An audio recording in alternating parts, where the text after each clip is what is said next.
شروع اللہ کے نام سے جو بڑا مہربان نہایت رحم والا ہے۔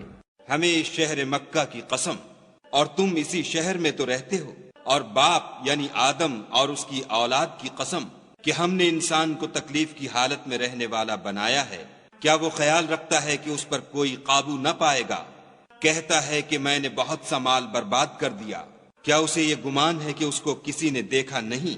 بھلا ہم نے اس کو 2 آنکھیں نہیں دیں اور زبان اور 2 ہونٹ نہیں دیے؟ یہ چیزیں بھی دیں اور اس کو خیر و شر کے دونوں رستے بھی دکھا دیے، مگر وہ گھاٹی پر سے ہو کر نہ گزرا۔ اور تم کیا سمجھے کہ گھاٹی کیا ہے؟ کسی کی گردن کا چھڑانا، یا بھوک کے دن کھانا کھلانا، یتیم رشتہ دار کو یا فقیر خاکسار کو۔ پھر ان لوگوں میں بھی داخل ہوا جو ایمان لائے اور صبر کی نصیحت اور لوگوں پر شفقت کرنے کی وصیت کرتے رہے، یہی لوگ صاحب سعادت ہیں۔ اور جنہوں نے ہماری آیتوں کو نہ مانا وہ بدبخت ہیں، یہ لوگ آگ میں بند کر دیے جائیں گے۔